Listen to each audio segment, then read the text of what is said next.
আসসালামু আলাইকুম, কেমন আছেন সবাই? আশা করি সবাই ভালো আছেন। তো আজকে আরেকটি নতুন ভিডিও নিয়ে আপনাদের সাথে আসলাম। আসলে কন্টিনিউ ভিডিও দেওয়া হয় না ব্যস্ততার কারণে। তো আজকে আমার কাছে আছে একটি হাইন্ডাই অ্যাকসেন্টের ইসিএম, হাইন্ডাই অ্যাকসেন্ট 2015 মডেল। তো এই গাড়িতে সমস্যা হচ্ছে, এই গাড়িটা স্টার্ট হচ্ছে না, ঠিক আছে? তো চালানো হওয়ার প্রথম কারণ হচ্ছে গিয়ে এখানে বৃষ্টি হয়েছিল, বৃষ্টিতে ইসিএমে পানি গেছে, ঠিক আছে? পানি গেছে বলতে খুবই অল্প পরিমাণে পানি গেছে। আপনারা দেখতেই পাচ্ছেন কম্পিউটারটা একেবারেই নিট অ্যান্ড ক্লিন, তেমন কোনোই সমস্যা নেই। এটা হয়তো আগে কেউ ক্যাপাসিটার রিপ্লেস করেছিল, এটা অন্য কিছু। বাট কম্পিউটারটা খুবই পরিষ্কার ছিল, হালকা একটু লিটল বিট এখানে ওয়াটার ড্যামেজ ছিল। তো ধরুন আপনার কাছেও এরকম কোনো গাড়ি এসছে যে পানি গিয়ে নষ্ট হয়ে গেছে বা কোনো সমস্যায় পড়েছেন, তো কীভাবে চালু করবেন, ঠিক আছে? তো প্রতিটা ইঞ্জিন ইসিএমে একটা না একটা পাওয়ার আইসি থাকে, যেখান থেকে ভোল্টেজগুলো ডিস্ট্রিবিউট হয়। কেমন?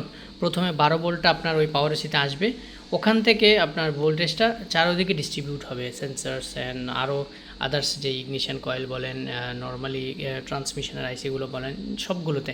তো মেন হচ্ছে পাওয়ার আইসি। ধরুন আপনার কাছে একটা ইসিএম আসলো, এই কম্পিউটারটার পানি গেছে বা স্টার্ট হচ্ছে না। প্রথমতই আপনাকে যে জিনিসটা করতে হবে যে পাওয়ার আইসির ভোল্টেজ লাইনগুলো ঠিক আছে কিনা, ঠিক আছে? এটা হচ্ছে একেবারে প্রথম এবং প্রধান কাজ। তো আমি সিম্পলি দেখিয়ে দিচ্ছি, কারণ যেহেতু আমি ফল্টটা পেয়ে গেছি, তো আমি আপনাদেরকে সিম্পলি দেখিয়ে দিচ্ছি কীভাবে এটি পাওয়া যায়, ঠিক আছে? তো এই হচ্ছে ইসিএম, এই কম্পিউটারটার পাওয়ার আইসি হচ্ছে এটা, ঠিক আছে? 4004912008।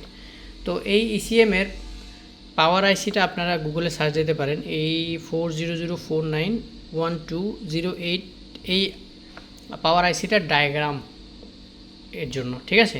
তো আপনারা যখনই সার্চ দেবেন তখন এটার ডায়াগ্রাম পেয়ে যাবেন, যে এখানে এই আইসিটার ভিতরে যতগুলো লেগ আছে, যেমন এই আইসিটার ভিতরে লেগ আছে আই থিঙ্ক 64।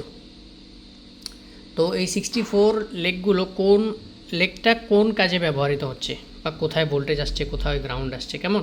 এটা হচ্ছে প্রথম কাজ। তো আমার কাছে 40449, দেখুন আমি আপনাদেরকে দেখাই, এটা হচ্ছে গিয়ে এই আইসি, ঠিক আছে? তো এই আইসিটার প্রথমত আমি যেটা আপনাদেরকে বললাম ভোল্টেজ লাইন, ঠিক আছে? আমি একটু জুম করে দেখাই। এই দেখুন এখানে 19 নাম্বার লেগটা হচ্ছে কি ইগনিশন, মানে সুইচ অন করার পরে এখানে ইগনিশন লাইন আসার কথা, ঠিক আছে? একটা আর 1K রেসিস্টর হয়ে তারপরে গিয়ে ইগনিশন লাইন আসবে, কেমন? তারপরে 18 নম্বর এখানে একদম ডাইরেক্ট 12 ভোল্ট আসবে ফ্রম ব্যাটারি, দেখুন লেখা আছে, ঠিক আছে? তো আমি আপনাদেরকে দেখাই। আমি যেহেতু আপনাদেরকে বললাম যে প্রথমে আপনাদেরকে পাওয়ার আইসিটা চেক করতে হবে, তো এটা হচ্ছে আমার পাওয়ার আইসি, কেমন? তো পাওয়ার আইসির 1 মিনিট, ওকে। তো দেখুন এটা হচ্ছে 20, এটা হচ্ছে 20, এটা হচ্ছে 19, আর এটা হচ্ছে 18, কেমন? তো 19 নাম্বার পিন হচ্ছে ইগনিশন লাইন। আমি চেক করলাম ইগনিশন লাইনের গুলো ঠিক আছে। আমি বললাম যে 1K একটা রেজিস্ট্যান্স হয়ে আসে, দেখতে পাচ্ছেন এই রেজিস্ট্যান্সগুলো হচ্ছে এখানে, এই যে এখান থেকে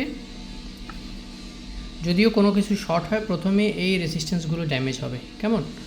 এখান থেকে ভোল্টেজটা আসে এখানে ডাইরেক্ট।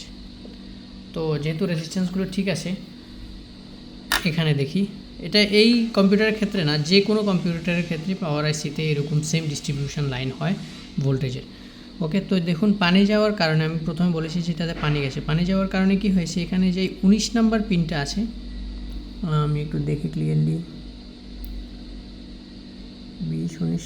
18 নম্বর, হ্যাঁ 18 নম্বর লাইন, যেটাতে ডাইরেক্ট 12 ভোল্ট আসার কথা, ঠিক আছে? এই লাইনটা দেখুন ড্যামেজ হয়ে গেছে এখান থেকে, দেখতে পাচ্ছেন? যার কারণে এই গাড়িটা চালু হচ্ছে না। এই যে একদম ক্লিয়ারলি দেখা যাচ্ছে যে 19 নাম্বার 18 নাম্বার লাইনটা দেখুন, এখানে একটা ডায়োড থাকার কথা, এই ডায়োডটা নাই, এবং এই জায়গাটা একটু পানি আসার কারণে জমেছিল হয়তো, বা এই জন্য এটা কেটে গেছে। তো তার মানে যেহেতু 12 ভোল্ট আসছে না, এই আইসিটা অন হচ্ছে না, তাই তো? বা এই পাওয়ার আইসিটা অন হচ্ছে না অন্য জায়গায় ভোল্টেজ দেওয়ার জন্য। আমার কাছে সেম একটা ইসিএম আছে, আমি দেখাচ্ছি আপনাদেরকে। এই দেখুন আমার কাছে সেম আর একটা ইসিএম আছে, দেখতে পাচ্ছেন এখানে, এই যে এখানে একটা ডায়োড থাকার কথা, এই ডায়োডটা নেই, এবং এই মাদারবোর্ডের লাইনটা ড্যামেজ হয়ে গেছে, দেখতে পাচ্ছেন?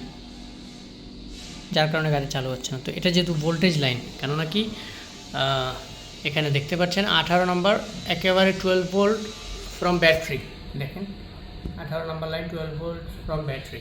ঠিক আছে, তো সিম্পলি আমি এখন এটা যদি কানেক্ট করে দিই গাড়িটা চালু হয়ে যাবে, সমাধান হয়ে গেল। কেমন? তো ভিডিওটা বানানোর এই উদ্দেশ্য হচ্ছে কি আপনাদের কাছেও যদি সেম বোস বা হাইন্ডাই কিয়ার যে কোনো রকমের কম্পিউটার থাকে, বেশিরভাগ হাইন্ডাই কিয়াতে এই ইসিএম আর এই পাওয়ার আইসিটা আসে 40048 অর 40049। কেমন? তো যদি আপনাদের কাছে সেম হাইন্ডাই কিয়ার যে কোনো গাড়ি আসে, যদি পাওয়ার আইসিটা সেম এই নাম্বারের হয়, 40048 হোক 49 হোক 64 লেগের, তাহলে আপনারা এই জিনিসগুলো চেক করতে পারেন। তাহলে আশা করি আপনার গাড়িটা সমস্যাটা সমাধান হয়ে যেতে পারে। কেমন?